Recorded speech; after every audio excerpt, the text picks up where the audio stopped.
Philippiens chapitre 3.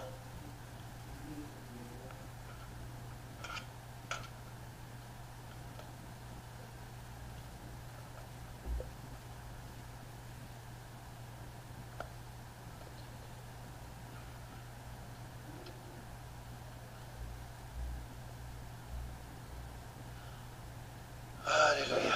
Philippiens chapitre 3.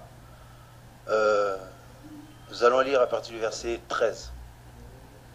Il nous est dit ceci. Mes frères, pour moi, je ne me persuade pas d'avoir atteint le but. Mais je fais une chose.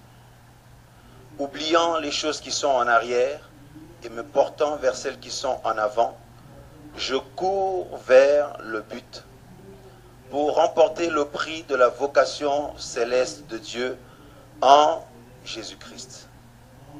Alléluia. Alors, frères et sœurs, nous savons tous que Paul était un grand serviteur de Dieu, mais j'aime beaucoup le témoignage de la vie de ce frère, parce que quand on étudie un peu les écrits de Paul, on s'aperçoit que cet homme aimait beaucoup le Seigneur Jésus. Alléluia.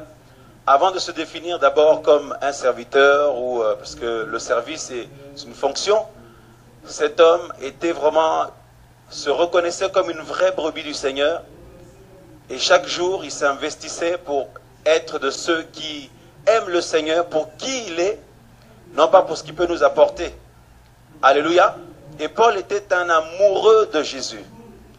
Et c'est ce qui fait la particularité de son service ou son ministère. C'est ce qui a fait aussi que cet homme a pu tenir ferme face à des situations difficiles, face à toutes sortes de tempêtes, face à toutes sortes de séductions, face à toutes sortes de choses qui se présentent à nous quand Dieu commence à nous élever. Et tous ces pièges-là, Paul a pu tenir bon, non pas parce qu'il était fort ou il était quelqu'un de particulier, mais tout simplement parce qu'il savait et il a su se baser, s'appuyer, se bâtir en Christ, s'appuyer sur Christ. Alléluia. Il dit, je ne me persuade pas d'avoir déjà atteint le but. Donc on voit déjà son humilité.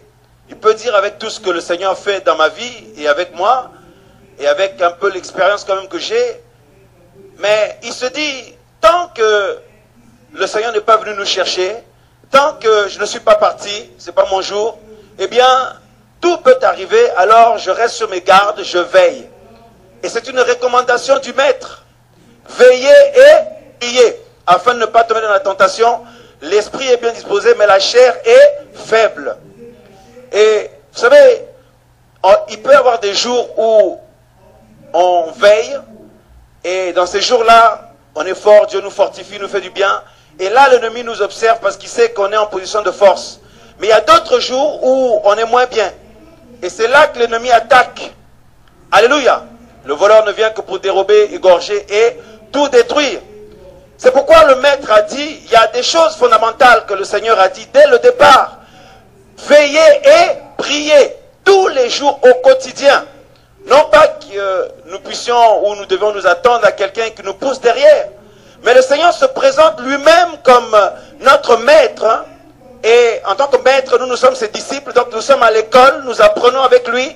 Il vient habiter en nous par le Saint-Esprit. Quelle grâce, quel miracle. Il n'y a pas besoin d'aller chercher Dieu quelque part. D'aller chercher Dieu auprès, je ne sais pas moi, d'un système religieux. Et Dieu vient lui-même habiter nos vies. Alléluia. Alléluia. Et là, le Seigneur étant en nous, il ne veut pas rester muet. Dieu ne peut pas être quelque part. Jésus ne peut pas être quelque part et puis il ne parle pas.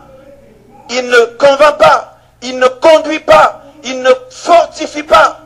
Alléluia. Quand Jésus est quelque part, dans une ville, dans un pays, dans une famille, dans la vie d'un homme ou une femme, Jésus vit. Parce qu'il est vivant au siècle des siècles.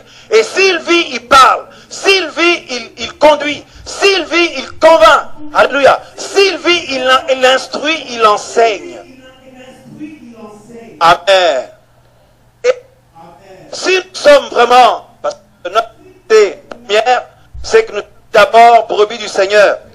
Avant de se définir comme je ne sais pas quoi vis-à-vis du Seigneur, nous sommes d'abord nous-mêmes brebis du Seigneur. Et dans cette identité, cela nous maintient dans l'humilité. Quoi que nous devenions en Christ, ou quoi que le Seigneur puisse faire avec nous, je me regarde moi-même d'abord comme une brebis du Seigneur, comme un enfant de Dieu, comme au premier jour quand le Seigneur m'a touché. Et cela va nous aider à avoir un état d'esprit d'humilité. Et c'est ce que le Seigneur demande. Et Paul dit, je ne me persuade pas avoir atteint le but, mais je fais une chose, oubliant les choses qui sont en arrière, je me porte vers celles qui sont en avant. Est-ce que je me porte par mes propres forces ou par l'émotion? Non. Eh bien, comment peut-on être porté vers l'avant? Eh bien, on peut être porté vers l'avant quand le Saint-Esprit habite nos vies, il nous conduit et c'est lui qui nous porte vers l'avant. Parce que quand on regarde vers l'avant, on voit le Seigneur. Quand on regarde vers l'avant, on voit le salut de Dieu. Quand on regarde vers l'avant, on voit la raison pour laquelle nous avons dit oui à Jésus. C'est d'abord la vie et la vie éternelle. Le prix de la vocation céleste de Dieu. Alléluia. Et l'ennemi, quand il attaque pour affaiblir les enfants de Dieu, comme lui, il est limité, notre Dieu connaît le passé, le présent et le futur. L'ennemi travaille avec le passé. Et c'est là qu'il vient accabler les enfants de Dieu sur les erreurs faites dans le passé, sur les mauvaises décisions prises dans le passé, sur les faiblesses du passé. C'est pourquoi la Bible dit dans Ésaïe chapitre 43, verset 18, on nous dit, ne pensez plus aux événements passés et ne considérez plus ce qui est ancien. Frère, si c'est écrit, il y a une raison. Parce que ton Dieu sait que ta force, c'est quand tu es porté vers l'avant. Ta force, toi, enfant de Dieu, fille de Dieu, fils de Dieu, c'est quand tu es porté vers l'avant. Et tu es porté vers l'avant par la conduite du Saint-Esprit. Le Saint-Esprit te conduira vers le Seigneur. Le Saint-Esprit te conduira vers le chemin que Dieu veut que tu puisses emprunter. Alléluia. Mais la chair, les hommes vont te traîner en arrière. C'est pourquoi Dieu dit, ne pense plus aux événements passés et ne considère plus ce qui est ancien. Parce que c'est là que le diable maintient et détruit et affaiblit les enfants de Dieu. Vous n'avez qu'à regarder, quand vous faites des erreurs ou quand vous avez vécu des situations difficiles dans votre marche avec le Seigneur, vous demandez pardon à Dieu, nous demandons pardon à Dieu, mais nous doutons qu'il nous a pardonné.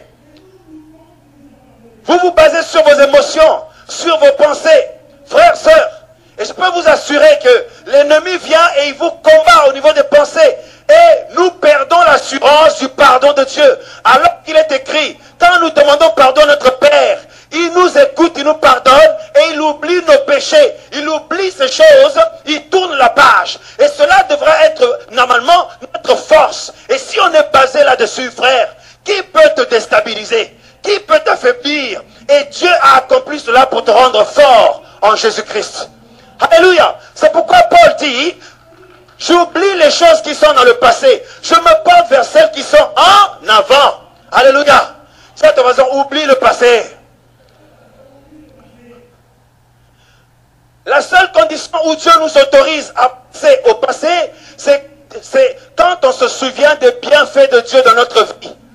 Tout ce que Dieu a fait pour toi, des bonnes choses, des promesses qui se sont accomplies, là oui, Dieu veut que tu y penses parce que cela va te fortifier, cela va donc solidifier ta confiance en Dieu.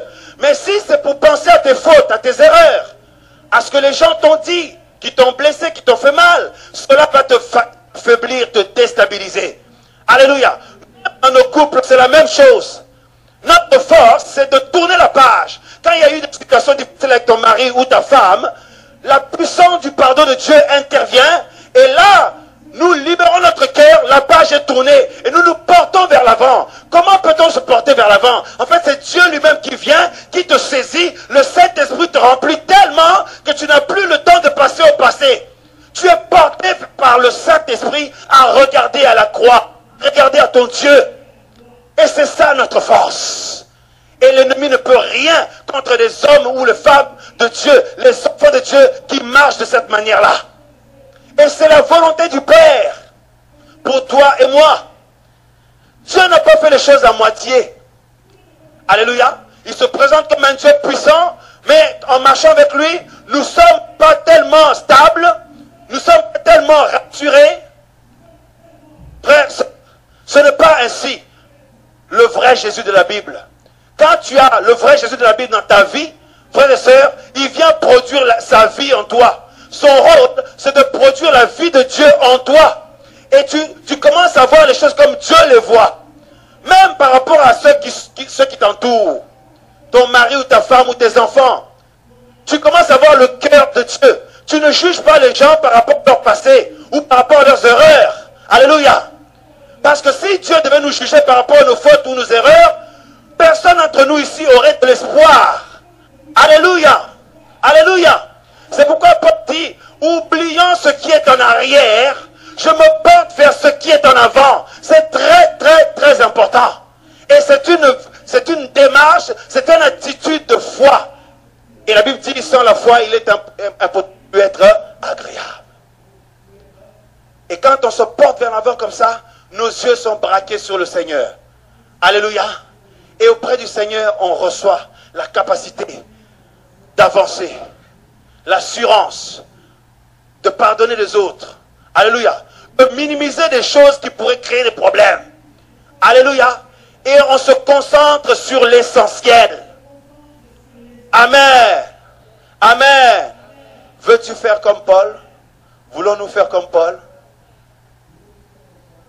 À la fin de sa vie, il va dire, j'ai combattu mon combat, j'ai achevé la course, la couronne de justice, mais et le Seigneur, le juste juge, me la donnera ce jour-là. Comme une assurance comme ça. Alléluia. Le Seigneur veut que tu aies la même assurance. Amen. Dieu ne fait pas de favoritisme. Le Seigneur est bon pour nous tous. Il ne favorise pas les uns, il défavorise les autres. Cela dépend, ça dépend seulement de la manière qu'on s'approche de lui, de la manière qu'on veut saisir la parole du Seigneur. Amen. Dis à ton voisin, tout dépend de toi. Jésus est là pour toi. Amen. Gloire à Dieu.